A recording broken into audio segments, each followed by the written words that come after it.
O Fê9751 mandou: Olá, boa noite a todos. Sou Felipe Ferreira, experiencioso pro Rodrigo Silva vir ao Flow, para ver o papo com vocês, para ver o que sairia dessa mistura. Queria que o pastor apresentasse a vocês as profecias de Daniel, para ver o que o monarca vai achar. Jesus está voltando, valeu. Como é o nome dele? Felipe Ferreira. Felipe significa domador de cavalos. Já que o Felipe falou, Felipe era o nome do pai de Alexandre o Grande. É interessante que não vale Rodrigo, nada. E Rodrigo? Rodrigo significa... Rodrigo vem do saxão. É? Rodericum. Significa aquele que é rico em glória. Eita! Tanto é que as línguas saxônicas, como o alemão, como o inglês, o nome Ricardo vem da mesma raiz. Fala rich, rico, Richard. Pode crer. Né? Bom, vamos lá. O que o Felipe deve estar falando é o seguinte, que o Daniel... Tem um lance muito interessante com o Daniel. Nabucodonosor veio em 605 a.C., cercou Jerusalém, depois em 587 ele destruiu o templo, e nessas vindas ele levou muito judeu cativo para a Babilônia. Né? Levou muito judeu cativo para a Babilônia. E levou um jovem chamado Daniel. E ali a Bíblia fala que o rei teve um sonho, e ele ficou confuso com o sonho. Daniel foi lá, interpretou o sonho do rei e falou: olha, rei, Deus deu esse sonho para você para mostrar o que vai acontecer no futuro da humanidade. E o sonho do rei foi um sonho onde ele viu uma estátua com vários elementos: ouro, prata, bronze, ferro e ferro misturado com terra, com barro. Se eu tivesse uma Bíblia aqui, eu teria, mas ficou no carro. Mas tudo bem, eu vou citando aqui. Aí, Daniel capítulo 2, depois o pessoal pode ler em casa. E ele falou assim, o rei falou: foi isso que eu sonhei. Ele falou: pois é, rei, agora eu vou te revelar o sonho. A cabeça de ouro é o teu reino. E o seu reino vai passar. Vai vir um outro reino, que Daniel vai revelar no capítulo 7, chamado Medo-Pérsia, que vai dominar depois do seu. Depois vai vir um outro reino, chamado Grécia. Isso está no capítulo 7. Depois da Grécia vai vir um outro reino. Mas não está na Bíblia assim nominalmente, tá? A Grécia, a Medo-Pérsia e a Babilônia estão. Só dali para diante que não está. Tá. Estão as características. Aí vira uma... É porque o livro da Mas já existia naquela época esses países? Não, 606 a.C. é só a Babilônia. Tinha a Pérsia, mas a Pérsia era um trocinho desse tamanho. Entendi. Você está entendendo? E a Grécia tinha lá no Peloponeso, aquele monte de ilhas lá, nada, né? E o detalhe, um parênteses aqui, que isso aconteceu no capítulo 2 de Daniel. Mas depois no capítulo 7, Deus dá uma visão ao profeta Daniel com essa mesma história, mas com mais detalhes. E depois no capítulo 8, com mais detalhes. Daniel vê monstros, bichos, e Deus vai explicando. Por que Deus fez aquilo? É a maneira de entender, parábola, não é? E Deus vai dando detalhes. Aí Deus fala o seguinte, como são as características? Eu estou pegando igual Daniel 2 e 7. A Babilônia vai passar, o reino que virá da Medo-Pérsia, ele será forte por um lado e fraco por outro. Ele terá duas forças. E realmente foi a junção da Média e da Pérsia, Dario e Ciro, que destruíram a Babilônia. Quando fala da Grécia, fala da Grécia de um único rei que ia dominar o mundo, mas ele mesmo se autodestruiria. E quando ele se autodestruísse, na sua força quebrou-se-lhe o poder, 4 reis iam surgir dele. Aí quando você chega no período aí você tem então 606 a.C. a Babilônia. Em 538 a.C. veio a Medo-Pérsia e destrói a Babilônia, igual Daniel falou. Em 331 a.C., Daniel já tinha virado farinha, vem o filho de Filipe, Alexandre o Grande, da Macedônia, e começa a fazer as conquistas gregas. Igual a profecia falou. Entendi. E Alexandre o Grande, ele só ia conquistando e não voltava, conquistando e não voltava. E como é que Alexandre morreu? Ele se autodestruiu praticamente, porque ele morreu em 323 a.C., com 33 anos de idade. Aí tem algumas versões, alguns acham que ele contraiu febre tifoide na Índia, outros acham que ele resolveu beber uma taça de vinho para cada ano da vida dele. Eu sei que na sua força ele se quebrou. O reino de Alexandre não foi dominado externamente por ninguém, ele mesmo morreu. E ele não deixou descendente, porque ele tinha um filho com Roxane que foi morto. E aí, o que aconteceu depois da morte de Alexandre? Lembra a profecia? Depois que esse rei se quebrar, vão vir 4 no lugar dele repartindo o reino. O reino de Alexandre é repartido entre seus 4 generais: Cassandro, Seleuco, Lisímaco e Ptolomeu. Igualzinho a profecia falou, e Daniel já tinha virado farinha aí. Daniel é 606, estou falando em 331 a.C., traz para frente. Aí falou que depois que esses 4 divisões se sugeria, aí viria um reino que dominaria todo mundo com mão de ferro. E ele duraria muito tempo. E vai falando das perversidades. Aí quando você pega quem substituiu ali depois dos 4 Diódoros de Alexandre, Roma. E fala detalhe por detalhe de Roma. Aí quando fala dos pés em ferro com barro, fala o seguinte: esse último reino será o último reino da Terra. Ele não será um reino mundial como os anteriores. Assim como ele tinha uma parte em ferro e uma parte em barro, esse reino será um reino dividido entre nações, onde ele terá, por um lado, a força do ferro, por outro lado, a fraqueza do barro. Durante muito tempo, essas nações tentarão se unir por acordos, contratos e casamentos. Mas assim como o ferro não se mistura com o barro, eles não se unirão. Aí quando você continua estudando a história geral, o que acontece em 476 d.C.? Cai o Império Ocidental Romano. E ele é dividido entre as tribos bárbaras que atacaram Roma e que viraram os países da Europa Ocidental hoje. Que durante toda a história da Europa ficou fazendo o quê? Tentando se unir. Através de casamento, por exemplo. Dom Pedro I era filho de Carlota Joaquina. A esposa dele era princesa da Áustria. Tá certo? A Rainha Vitória chegou a ser chamada de vovó da Europa, porque ela tinha parente em todo lado. Lembra que o que casou com a Elizabeth agora, ele era de sangue alemão e estava na Grécia. A Europa toda tem parentes e eles não conseguiram unir a Europa. O que Napoleão tentou? O que Carlos Magno tentou fazer? Unir a Europa, ele não conseguiu. O que Napoleão tentou fazer? Unir a Europa, não conseguiu. O que Adolf Hitler tentou fazer? Unir a Europa e não conseguiu. Mercado como europeu, unir a Europa e não conseguiu. Agora o Brexit. A Europa pensou que se unir, rachou de novo. E a profecia falou que esse reino seria um reino dividido até o fim, quando então virá uma pedra do céu, que é a volta de Jesus. Eu dei um panorama assim rápido, sabe? Então acaba com o cometa. Não, aí é um símbolo da volta. Não é um asteroide. Fala que é uma pedra como se fosse tirada uma montanha. É um símbolo da intervenção divina na história. Entendi. Nos dias desses reis. Então, cara, é muita coisa coincidindo assim, que você vai assim, pô, mas aconteceu ao pé da letra. Esse é só um exemplo. A Bíblia está lotada de profecias. Não são profecias como música de Roberto Carlos quando você está na fossa. Qualquer uma conta a sua história. Você entendeu? Não tem música assim. Qualquer uma conta a sua história. Você tá lá, tomou um pontapé no traseiro da menina, parece que a música foi feita para você. Sim, histórias que são arquétipas. Não, tipo não é o caso. Isso aqui é... Histórias que se repetem na humanidade. É muito legal. E eu vou fechar essa resposta aqui, que foi só uma pincelada que eu dei, né? Durante muito tempo, muitos pensavam que tudo de Daniel era um mito. Por exemplo, se você conversasse com um cético no século XVII, XVIII, até o início do século XIX, ele dizia assim... Daniel não foi o cara que leu umas paradas que foram escritas na parede com sangue? Foi o Belsazar, que era o rei da Babilônia. Eu vou falar dele na arqueologia. Olha que interessante. Segura que eu vou falar dele.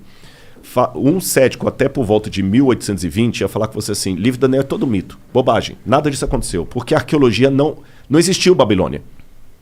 Pelo menos o grande império da Babilônia não existiu. Você vai no rio Eufrates de fora a fora e não vê nenhuma Babilônia ali. E a Bíblia e Heródoto falavam que a Babilônia, o rio Eufrates cortava a cidade, igual o Tietê e Pinheiros corta São Paulo. Aí você vai Tietê de fora a fora e não vê rastro de cidade. Até que, em 1899, um pouco antes, a Layard começou a explorar algumas coisas e ele conseguiu encontrar tijolos com escrita estranha, que foram decifradas e descobriram o nome de Nabucodonosor. Eu mesmo tive a oportunidade de traduzir um tijolo com escrita cuneiforme. Tem um artigo publicado disso, pela USP, inclusive. Que foda. Onde eu estudei e achei o nome de Nabucodonosor. Vou contar desse tijolo para vocês daqui a pouquinho. Provou, então, que, o Nabucodonosor existiu. Mas até esse achado de Layard, falar de Nabucodonosor era algo tão ridículo na academia como falar do rei Arthur. Provou que Nabucodonosor existiu. Em 1898, 14 anos depois disso, Robert Coldray, um arqueólogo alemão, descobriu na colina de Hilá a Babilônia. E o rio Eufrates estava desviado, por isso que ele não passava dentro da cidade. Entendi. Então já provou, Nabucodonosor existiu, a Bíblia estava certa, a Babilônia também existiu. Aí, depois descobriram, quando decifraram a escrita cuneiforme, o neo-acadiano, a lista dos reis da Babilônia. Aí veio o Belsazar. Porque, segundo a Bíblia, o rei que estava no poder quando os medo-persas atacaram a cidade, o rei da escrita na parede lá que você falou, chamava-se Belsazar. Só que quando você pegava a lista dos reis da Babilônia, o último rei era Nabonido. Então, peraí. Agora nós temos um problema arqueológico. A lista oficial da Babilônia, quando colocava os reis inteiros, o último foi Nabonido, não teve nenhum depois dele. E a Bíblia fala que o último rei era Belsazar. Aí muitos críticos falaram, tá vendo? A arqueologia desmente a Bíblia. Até que William Talbot estava trabalhando nos porões do Museu Britânico e ele descobriu um tablete que foi traduzindo as orações de Nabonido, as crônicas de Nabonido. E lá nas orações de Nabonido, ele pedia aos deuses, ao deus Marduk, que protegesse o seu filho primogênito, Bel-Uru-Achar, que é Belsazar. Aí o Talbot, pô, caraca, bicho, o Belsazar da Bíblia existiu. Mas mesmo assim os críticos falaram, calma, isso não prova que a Bíblia está correta, porque a Bíblia coloca Belsazar como o rei da Babilônia. A única coisa que a arqueologia provou é que existiu um filho do rei chamado Belsazar. Só que mais tarde descobriram outro pedaço de tablete. Quando eu falo tablete cuneiforme, é aquelas pedacinhos de argila com escrita. Sim. Aí trazia o que aconteceu. O Nabonido não ficava em Babilônia a maior parte do tempo, ele ficava no oásis de Teimá. E quando os medo-persas atacaram a cidade, ele estava em Teimá, ele voltou desesperado com o exército dele, mas foi interceptado. E quem estava na cidade? Ali diz que estava o filho dele, Bel-Uru-Achar, que assumia o trono na ausência do pai. Entendi. E que naquela noite o filho foi morto, como a Bíblia fala. Agora olha que detalhe. Quando você vai no livro de Daniel, no capítulo 5, que conta essa história, o rei no desespero, quando ele vê a escrita na parede lá, que é a sentença de morte dele, ele chama os sábios da Babilônia para decifrarem, inclusive o Daniel, o profeta. Uhum. E ele fala com Daniel assim, Daniel, se você decifrar a parede, eu farei de você o terceiro no meu reino. Está assim na Bíblia, farei de você o terceiro no meu reino. Agora faz sentido por que a Bíblia diz que ele prometeu o terceiro lugar. É porque ele mesmo... É o segundo. É o segundo. Cara, então você vai pegando esses detalhes, é incrível, incrível. E quando eu traduzi, por exemplo, esse tijolo, que hoje está no Museu do NASP, eu sou o curador de um museu de arqueologia lá, Da hora. e eu fiz a datação com a USP, a gente datou o tijolo por termoluminescência. Eu fiz primeiro a tradução do acadiano, e eu achei o nome de Nabucodonosor e do pai dele, Nabopolassar. Eu traduzi a publicação, publiquei a tradução, e depois no IPEM, a gente foi fazer a datação ali com o Casimiro Munita. É aquele negócio, a gente cruza dados, contas... Eu não sou da área da química, mas aí a gente faz pares e publica artigo científico junto. Ah. Aí, quando fizemos a datação, a data da USP de termoluminescência deu 300 anos antes de Cristo para o tijolo, que eu traduzi. Da hora. Mas não foi da hora, sabe por quê? Não, porque Daniel era de 600 e pouco. 600. Eu tô com um hiato de 300 anos aí. Entendi. Aí, eu quebrando a cabeça, o Casimiro falou, não, Rodrigo, calma, não fica desesperado, não. Aí é a hora do cara explicar a área dele, que você não conhece. Aí o Casimiro me explicou assim, doutor Casimiro Munita, do IPEM. Ele falou assim, Rodrigo, a gente consegue, pela termoluminescência, datar a última queima da cerâmica. Então essa cerâmica pode ter 2.000 anos.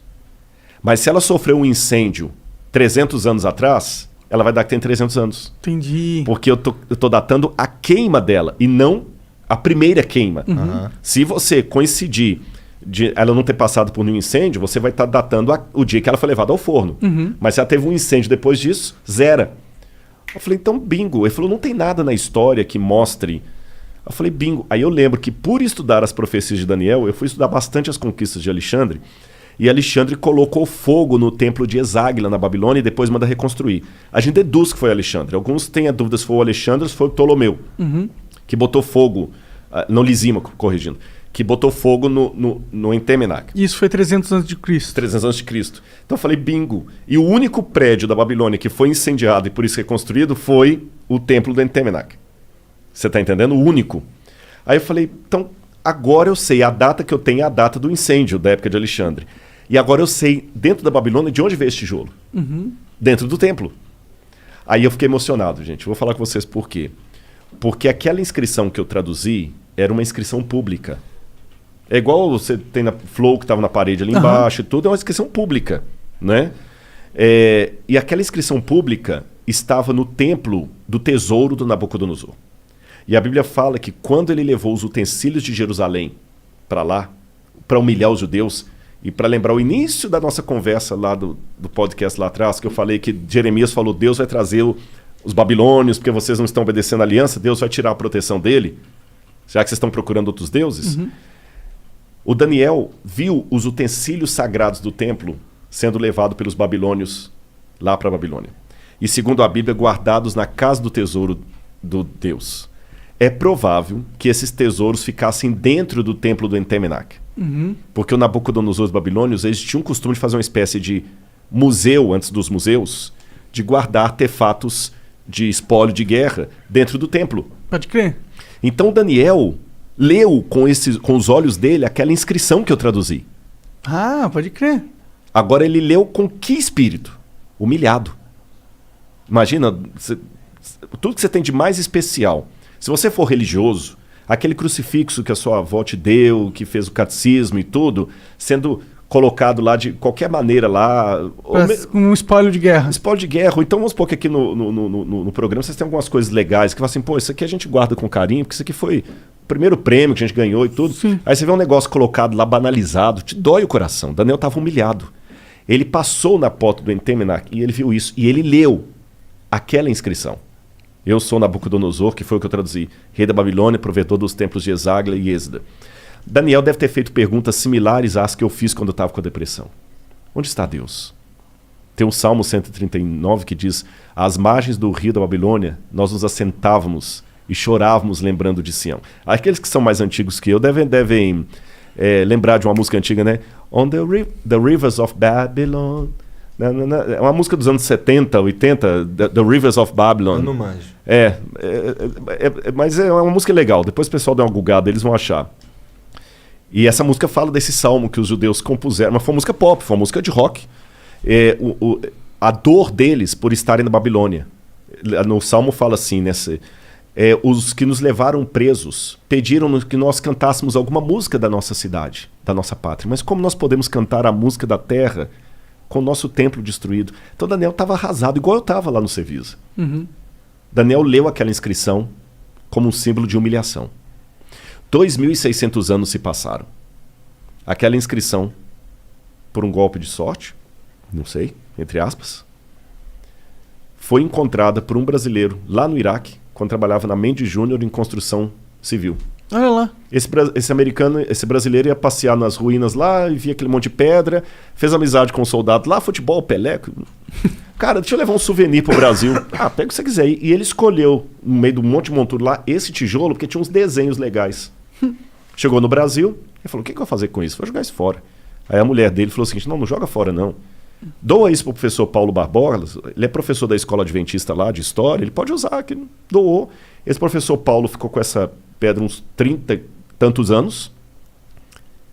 Ele até morreu, esse professor. Quando foi um dia, ele foi visitar o museu do NASP e ele viu alguns tabletes com inscrição cuneiforme. E eu estava no museu nesse dia. E eu falei: eu tenho lá em casa um tijolo com esses desenhos. Eu vou doar para vocês. Ah, que legal. Cara, eu fiquei, sabe? Como é que é? Quando eu fui à casa dele, eu peguei o tijolo na mão assim com os desenhos. Se você colocar aí, se não for abusado sua boa vontade, se você colocar assim, tijolo babilônico Rodrigo Silva, vai aparecer uma foto do tijolo aí no... Internet tem tudo, né, cara? Hoje em dia é só clicar. Aí o que acontece? Eu peguei aquele tijolo, quando eu falei: professor, isso aqui não é desenho não, isso aqui é inscrição cuneiforme. Ele falou: aí o que está escrito isso aí? Eu falei: não dá para escrever. É esse aqui, ó. Esse aqui, ó. Eu falei no ex-ateu, graças a Deus. Eu nem sabia disso aqui, não tem nada a ver com isso. Um ex-ateu Blogspot. Eu nem sei quem é, viu? Mas é esse tijolo aqui, ó. É esse aqui, ó. Ali, eu não sei se o pessoal de casa vai ficar tão nítido das fotos, que às vezes não dá, né? Não, mas ele sabe que a gente pesquisou. Pesquisou, né? Então ali aquela primeira... Parece um asterisco. Parece. Se lê Dingir em acadiano. Dingir. Dingir é um epíteto de um nome divino, mas ao mesmo tempo como o nome de um rei, logo em seguida. Aí você tem essa língua silábica, ela não é alfabética. Aí você lê Dingir, Nabucodonosor, Lugal. Lugal é rei em acadiano.